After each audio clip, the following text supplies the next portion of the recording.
फिरौन की है, नमरूद की है, फिरौन की है, नमरूद की है, फूलों से जंग बारूद की है। इस बार तो डरना नामुमकिन, इस बार बात वजूद की है। इस बार तो डरना नामुमकिन, इस बार बात वजूद की है। इन्होंने एनआरसी लाया, हमने बर्दाश्त किया। त्रिपुर तलाक लाया, हमने बर्दाश्त किया। CAA लाया, हमने बर्दाश्त किया। हमारे खिलाफ तरह तरह की इन्होंने कानून बनाई, हमने बर्दाश्त की। लेकिन अब इस पर हमारी वजूद पर बात आई है, हम कभी बर्दाश्त नहीं करेंगे। थोड़ा पीछे रहिए, आप लोग सबको मौका मिलेगा, सबको मौका मिलेगा। एक शेर में बोलना चाहता हूँ, ये वक्फ बिल है, इसके बारे में कि हर सिमत मचलती किरणों ने अब खूने सब ए गम तोड़ दिया। अब जाग उठे हैं दीवाने, दुनिया को जगाकर दम लेंगे। ये बात आया है दुनिया पर, हम फूल भी हैं तलवार भी हैं। या बज में जहाँ महकाएंगे, या खून में नहाकर दम लेंगे।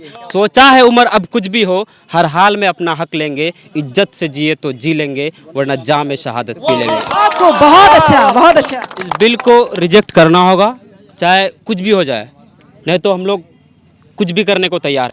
ये कौम जब अपने दीन के मसले में, अपने शरीयत के मसले में खड़ा होती है तो अपने जान को नहीं देखता है।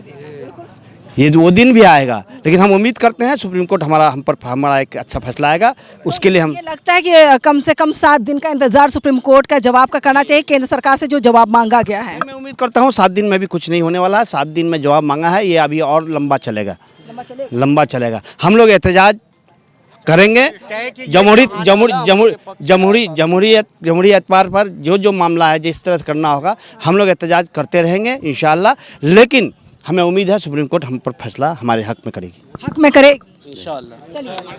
आइए बोलिए, कौन बोल रहे थे, क्या नाम हो आपका? अतर जावेद कासमी, बताइए क्या पूछना चाह रहे हैं? जावेद साहब, ये बताएं कि आप लोग अभी मौजूद थे वहाँ पर, मंच पर मौजूद थे, तो क्या आपको जवाब मिला और क्या लग रहा है कि आने वाले वक्त में क्या बदलाव हो सकता है? एक्ट को वापस लिया जा सकता है? कोई गुंजाइश नजर आती है? हालांकि सुप्रीम कोर्ट में अभी केस जो है, ये सुनवाई और भी होने वाली है, इतनी जल्दी भी नहीं है। देखिए, सरकार बनती है आवाम के मफाद के लिए, आवाम पब्लिक के जो मफाद है उसको बनने के।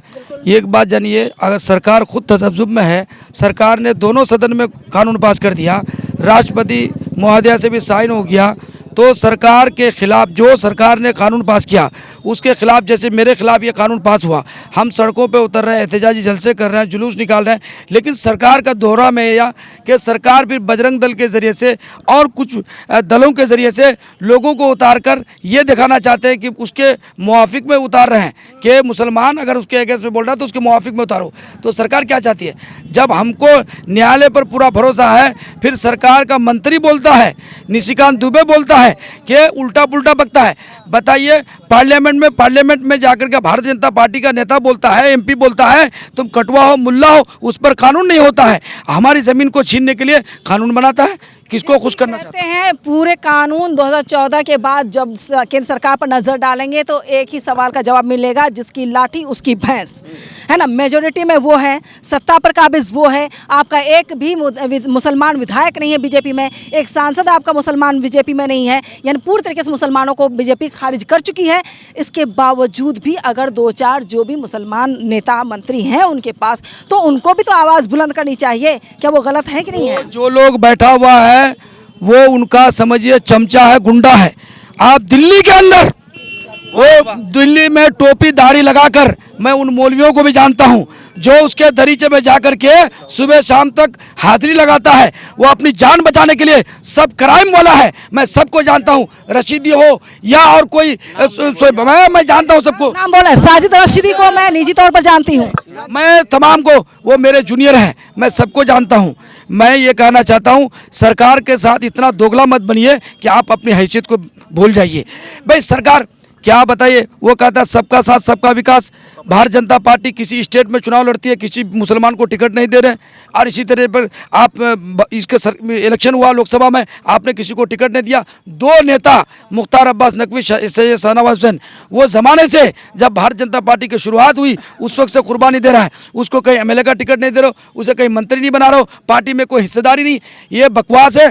पूरे देश के अंदर ये कानून ला करके लोगों को जगाने का काम किया। हिंदू मुस्लिम एकता है। आप बताइए, पार्लियामेंट के 232 लोगों ने इनके खिलाफ में वोट दिया। तो उसमें से 24 आदमी ही मुसलमान थे, सारे लोगों ने दिया। इसलिए अभी बहुत सारे हमारे हिंदू भाई 80% हिंदू भाई इस एक्ट के खिलाफ है, लेकिन वो उतर नहीं रहे। लेकिन वो वक्त बहुत दूर नहीं है कि वो लोग भी सड़क पे उतरेंगे, वो लोग भी जलसे में हमारे आएंगे। आज यहाँ पर हमारे यहाँ पर एक पासवान, हमारा जो नगर का चेयरमैन है इंद्रदेव पासवान, वो पासवान है, लेकिन वो बीजेपी का झंडा को बाला ताक रख करके आज हमारी हिमायत में खड़े हुए। और न जाने कितने लोग, मनोज झा जी, इस तरह बहुत सारे हिंदू भाई जो सांसद है, विधायक है, वो हमारे इस दुख के घड़ी में है। और सरकार ये जान ले कि जब इस मुल्क को आज़ादी की ज़रूरत पड़ी थी और ये मुल्क अंग्रेज़ का ग़ुलाम हो चुका था, तो यहाँ हम लोगों ने उस वक्त नहीं सोचा था कि हमारे पास चंद लोग हैं, कैसे देश आज़ाद करेंगे। हमारे लोगों ने खड़े होकर अंग्रेज़ के ख़िलाफ़ नारा लगाया, अपनी जान की परवाह नहीं की, फांसी के फंदे में आए, जलाया गया, लेकिन इस आंदोलन को बंद नहीं किया। हम लोग जब तक इस देश के अंदर अंग्रेज़ को इस मुल्क से नहीं भगाए, चैन की नहीं सोए। आज अंग्रेज से भी ज़्यादा खतरनाक भारतीय जनता पार्टी है। ये क्या चाहती है? कोई काम नहीं, ना रोज़गार की बात करेंगे, ना देश की तरक्की की बात करेंगे।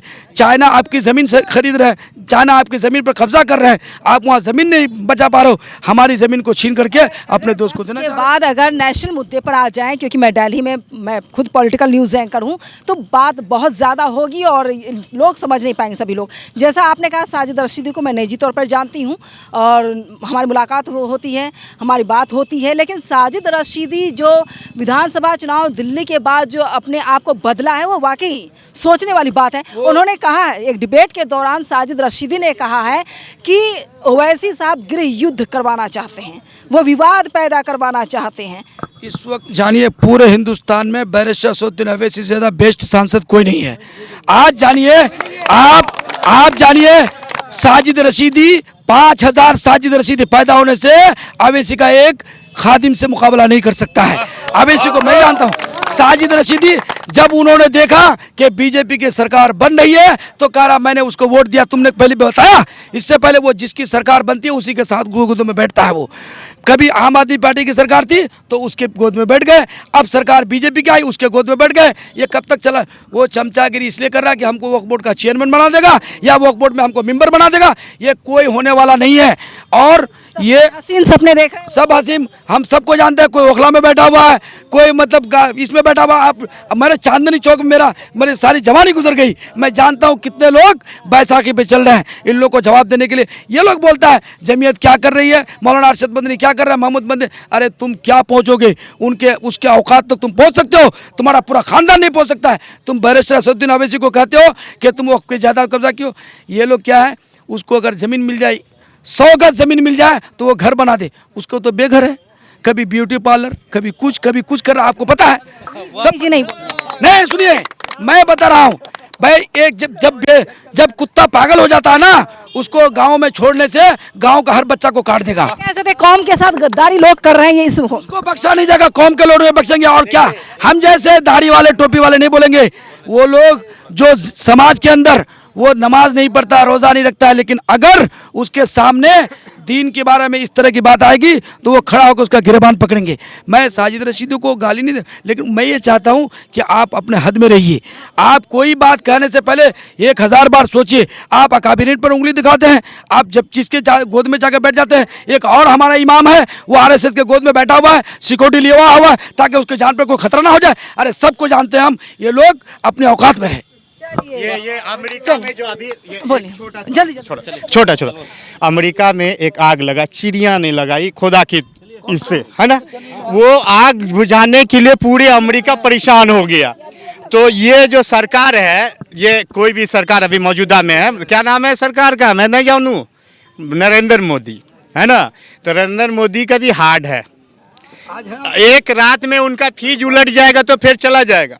ये शॉर्टकट में बोलिए, सबको बोलना है। में नहीं बोल रहे। बात ये मेरी है कि कुल मिला के ये कानून वापस लो। चलिए बोलिए, और किसको बोलना है बोलिए, शॉर्टकट में बोलिए, सबको बोलने का मौका मिलेगा। पीछे रहिए सबको, इधर नहीं आइए, बोलिए। ये कानून वापस लेना चाहिए सरकार को, हम लोग का। ठीक है, इतना ही बोलना। हिंदू मुस्लिम सब मिलकर के देश को आज़ाद किया है और ये हिंदू मुस्लिम एकता है, इंशाल्लाह एकता रहेगा। मोदी और अमित शाह को ये काला कानून वापस लेना होगा। लेना होगा। हाँ। चलिए बोलिए क्या बोलना चाहते हैं वक्फ कानून को लेकर? मेरा भी कहना वही है, वक्त कानून वापस लेना है। क्या बोलना चाहेंगे आप? वही वक्त कानून जो है वो वापस लेना होगा उसको। लेना होगा। चलिए और कोई बोलना चाहते हैं, आप क्या बोलना चाहेंगे? वक्त बिल को वापस लेना होगा मोदी सरकार को। लेना होगा। चलिए और कोई लोग हैं जो बोलना चाहते हैं? खतरनाक कानून है। चलिए बोलिए। वक्फ बोर्ड को वापस लेना चाहिए, मोदी सरकार को लेना होगा, चाहिए लेना होगा। चलिए दम से बोलिए, दम से। आइए सर, आइए आइए। क्या नाम हो आप? ये जो मेरा नाम है शाहजहां, कोचा धामन से बिहार। ये जो कानून लाया है, इस कानून को हरगिज वापस लेना होगा, हरगिज वापस लेना होगा। इसमें ये संविधान के खिलाफ है, संविधान के खिलाफ। संविधान के खिलाफ है। हाँ, ये हमारा शरीयत के खिलाफ है। अगर हमारे शरीयत के खिलाफ अगर कोई हाथ लगाएगा तो हम बर्दाश्त नहीं कर सकते। हर करने का है, कानून का होगा, आज देश में आजादी होगा। आप बताइए, आपका नाम क्या होगा मैडम? हाँ ठीक है। नहीं मैडम क्या होगा? नेहा हबीब मेरा नाम है। ठीक है, इस कानून को वापस लेना पड़ेगा, सरकार को इस कानून को वापस लेना पड़ेगा हर हाल में। पीछे आप क्या बोल रहे हैं? इस काले कानून को सरकार को वापस लेना होगा और इंशाअल्लाह वापस करना होगा।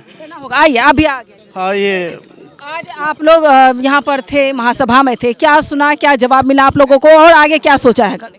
अल्हम्दुलिल्लाह हमारे उलमा किराम की बातों को हमने सुना है, गौर किया है, इसमें काफ़ी फ़ायदा हासिल हुआ। उनकी बातों पर अमल करेंगे इंशाअल्लाह। और हुकूमत से हम ये चाहते हैं कि ये बिल जो काला कानून निकाला गया है इसको वापस लिया जाए, बस वापस लिया जाए। चलिए और कौन लोग चाहते हैं वापस होना चाहिए काला कानून? आइए बोलिए। जी बोलिए। बोलो दे, बच्चा को मौका मिलना चाहिए। बोलिए। वापस होना चाहिए। वापस होना चाहिए। हाँ चाहिए। आपको नुकसान लगता है कुछ? हाँ चलिए आप भी बोलना चाहेंगे? बोलिए बोलिए। क्या पूछ रहे हैं बताइए। वक्फ कानून को लेकर महासभा यहाँ पर हो गई है, आप लोगों ने जो सुना उस पर क्या अमल होगा और आने वाले वक्त में अगर कानून वापस नहीं होता तो आप लोग क्या करेंगे? लोकतंत्र में डेफिनेशन लोकतंत्र का है जनता का, जनता के लिए, जनता द्वारा चुनी गई सरकार। जिस कानून से जनता नाराज, जिस कानून से जनता संतुष्ट नहीं, उस कानून को लागू करने का क्या मतलब है? जनता नाराज है, सड़क पे है, मैदानों पे है, गलियारों पे है, बाज़ारों में है। जब सड़कें जाम होंगी, चक्का जाम होगा तो सरकार को झुकना पड़ेगा, कानून वापस लेना पड़ेगा। लेना पड़ेगा। चलिए और कौन बोलना चाहते हैं वक्फ कानून पर? बोलिए बोलिए। और बोलिए। देखिए, जिस तरह से हम लोग के ऊपर मुसलमानों के ऊपर खास करके 3 तलाक का बिल लाया, NRC लाया, CAA लाया, उसी तरह से अभी बोल रहे हैं कि ये जो वक्फ कानून ला करके मुसलमानों को भला करना चाहते हैं। हम चाहते हैं, गवर्नमेंट से कहना चाहते हैं कि मुसलमानों को भला मत कीजिए। मुसलमान जिस हालात में उस हालात में छोड़ दिए। आप दलितों का भला कीजिए, आप पिछड़ों का भला कीजिए, आप आदिवासियों का भला कीजिए। जो मंदिर से करोड़ों रुपए का ट्रस्ट आता है उन लोगों को शामिल कीजिए उनमें, और उन लोगों का भलाई कीजिए। हमें भलाई की जरूरत नहीं है, मुसलमानों को इस देश में भलाई करने की जरूरत नहीं है। आप भलाई मत कीजिए, जिस हालत में मुसलमान है उस हालत में छोड़ दिए। अभी इन्होंने एक काला कानून लेकर के आया, आज सुन लीजिए, आज पहले NRC लेकर के आया, CAA लेकर आया, 3 तलाक लेकर के आया, आज लेकर के आया है कि वक्फ भी लेकर के आया। कल मोदी गवर्नमेंट ये सरकार बोल देगी कि मुसलमान जो हिंदुस्तान के मुसलमान हैं उनको पश्चिम की ओर सज्जा नहीं करना है, उनको पूरब की ओर सज्जा करना है। क्या भाई मान जाएंगे क्या आप लोग? नहीं मानेंगे। ये देखिए, कोई भी इंसान हो और कोई खास करके मुसलमान हो, उनके अगर मस्जिद ना हो, उनके मदरसे ना हो, उनके ईदगाह ना हो, उनके मजार ना हो, उनके मस्जिद कब्रिस्तान ना हो, तो वो मुसलमान किस काम का? वो मुसलमान किस काम का भाई? किसी काम का नहीं है। ये सारे चीज़ हमारे, जैसे हमारे शरीर के अंदर ये उंगली मेरे अंग है, ये आँख मेरे अंग है, नाक है, उसी तरह से कुरान और मंदिर और मस्जिद और जो है कब्रिस्तान, ये हमारे अंग है। ये इसके बिना मुसलमान जी नहीं सकता। जो बात है, मुसलमान की तरक्की के लिए वो बात कर रहे हैं। एक बात सुनिए, डेटा बता रहा है बिहार का, किशनगंज ज़िला का, बिहार का मैं डेटा बता रहा हूँ कि सिर्फ 3% लोग ग्रेजुएट होते हैं यहाँ पे। भाई अगर मुसलमानों से मोहब्बत है तो आप कोई इदारा क्यों नहीं देते? अलीगढ़ मुस्लिम यूनिवर्सिटी को जानते हैं आप, किशनगंज का? मैं कवरेज कर चुकी हूँ। कवरेज किए हैं, उसमें क्या हुआ है? आज 2014 से आज तक कितना हो गया साल? कितना हुआ बताइए? 25 10-11 साल हुआ। 11 साल में 11 करोड़ रुपया नहीं दिया आप उसको। आज तक उसकी इमारत नहीं बनी, उसमें क्लास नहीं हुआ। खंडहारा में गई हूँ। जब आप एक कौम की भलाई करना चाह रहे हैं, उनके लिए इदारे कायम कीजिए, उससे भलाई होगा। वक्फ की बिल, वक्फ का कानून से कोई भलाई नहीं होगा, ये कम्युनिटी में लड़ाई होगी। एजुकेशन चाहिए। बोलिए जी। फिरौन की है, नमरूद की है, फिरौन की है, नमरूद की है, फूलों से जंग बारूद की है। इस बार तो डरना नामुमकिन, इस बार बात वजूद की है। इस बार तो डरना नामुमकिन, इस बार बात वजूद की है। इन्होंने NRC लाया, हमने बर्दाश्त किया। 3 तलाक लाया, हमने बर्दाश्त किया। CAA लाया, हमने बर्दाश्त किया। हमारे खिलाफ तरह तरह की इन्होंने कानून बनाई, हमने बर्दाश्त की। लेकिन अब इस पर हमारी वजूद पर बात आई है, हम कभी बर्दाश्त नहीं करेंगे। हम अपनी शरीयत के लिए, हम अपनी मजहब इस्लाम के लिए अगर हम अपनी खूनों की, अपनी जानों की बलिदान दे सकते हैं तो इस शरीयत मजहब इस्लाम को बचाने के लिए हम किसी का जान भी ले सकते हैं। इस पर कोई समझौता नहीं होगा, इस पर कोई नहीं लेना है। इस्लाम में ये नहीं कहा जा रहा है किसी का कत्ल करो। देखिए, हम अपनी शरीयत के लिए अगर अपनी बचाने के लिए हम अपनी जानों का बलिदान दे सकते हैं। अगर हमारे शरीयत के लिए अगर कोई उंगली उठाएगा, हमारी शरीयत के रुकावट के लिए अगर कोई ज्यादा बकचोदी करेगा तो हम गाली नहीं बोलना, उसके लिए हम कुछ भी कर सकते हैं। इस पर कोई समझौता नहीं होगा। एक शेर के साथ मैं अपनी बातों को खत्म करना चाहूंगा। एक शेर देखिएगा कि न मैं तहरीक छोड़ूंगा, न मैं कुरान छोड़ूंगा, न इस मिट्टी को छोड़ूंगा, न ये पहचान छोड़ूंगा।